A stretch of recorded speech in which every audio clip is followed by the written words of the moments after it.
This story keeps getting worse. I don't know how. I mean, like it's already like this is rock bottom and somehow it's digging down further.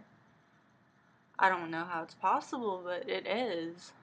Um I read two more sentences, I think, and then I gave up because I can't read this like seriously without doing something with it because I start to hate myself a little bit more than usual.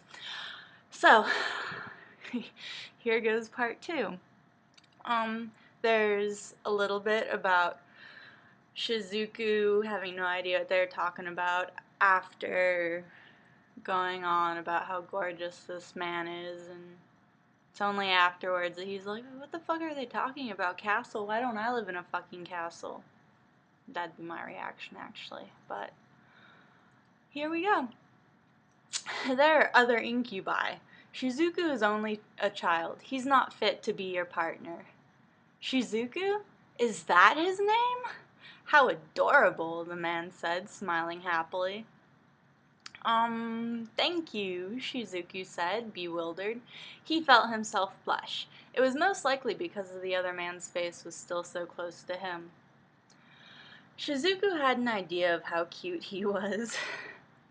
Not only did his father and brothers tell him, but basically everyone he met told him as much.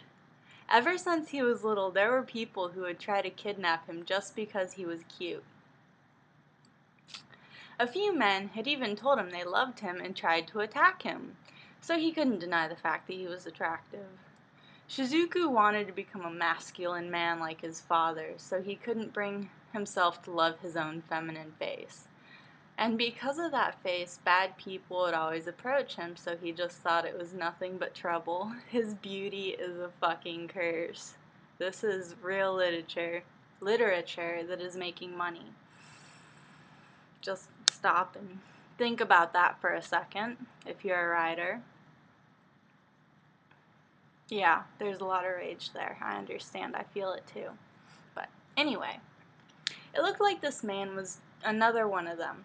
But he was very beautiful for being just a regular pervert. The man was still holding on to him, making no effort to let go.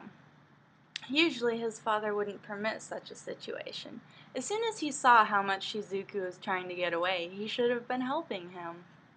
But he didn't say anything to the man who held him, neither did his two older brothers, who seemed even more nervous than their father. I can't let Shizuku go, so please go search somewhere else. There aren't any adult incubi who don't already have ties. Even some younger than Shizuku aren't virgins. The temptation is too much for an incubi.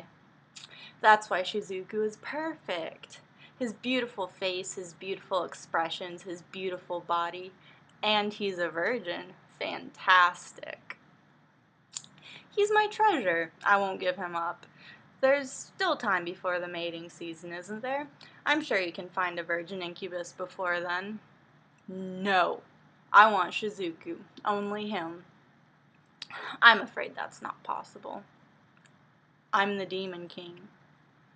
As soon as he said those words, the air froze. It was so frightening that Shizuku began to tremble. Dad? It's alright. You don't have to be scared. He's just a man who's talking about having sex with you against your will. You don't really know what the fuck is going on, but okay. Okay, published author. Even though he said that, Shizuku was still scared. He really wanted to know who this man was.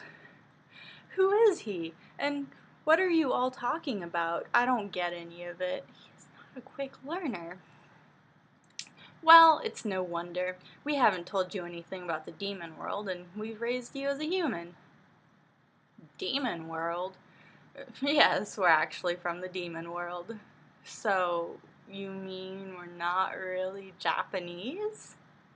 Well, no. The demon world is different from the human world.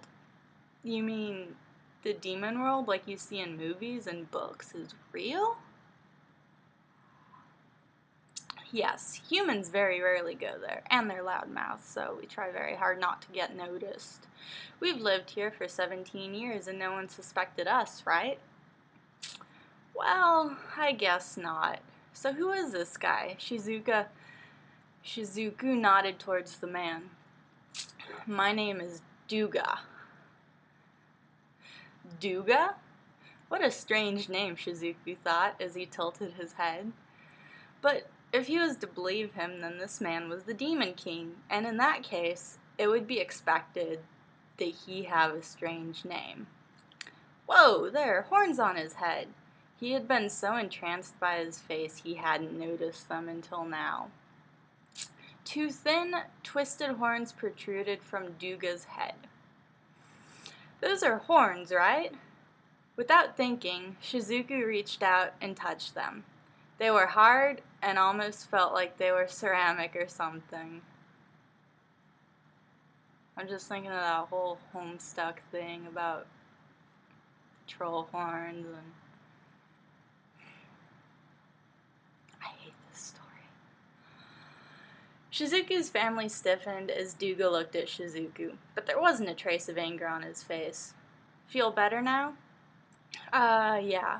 Shizuku realized he had touched him without permission and withdrew his hand, never mind the fact that the fucking dude just came out of nowhere, declared his love, and hugged you, forcibly held you against his body, and you're going on about permission to touch his head.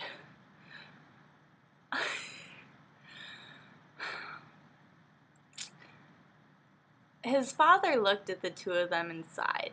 It looks like you're serious about this, aren't you? I wouldn't lie. All I wanted was to live peacefully in the human world. That's impossible. I'll take Shizuku, but you all can continue to stay here. I don't think that's going to happen anymore.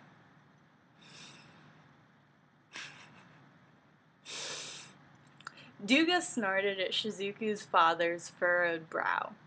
Anyway, I'm taking Shizuku. He grabbed him by the arm. Ah! Shizuku exclaimed. All of a sudden, everything went dark, and it felt like his body was twisting. Shizuku squeezed his eyes shut. The only thing he could cling to was Duga. This is stupid. This is so stupid. I'm done. It keeps getting worse. I don't even know. How do you... This person is making money off of this piece of shit, and I know people who are better authors than I'll ever be, and I'm better than this. I am better than that shit. I know it for a fact. I don't think I'm a good writer, but I am better than that, and I'm not making money. This is injustice. This is injustice. That is what it is. I'm probably going to keep reading it. Not now, not tonight. I'm at capacity for really, really, really awful, shitty, bad, fucking, oh my god. Oh my god.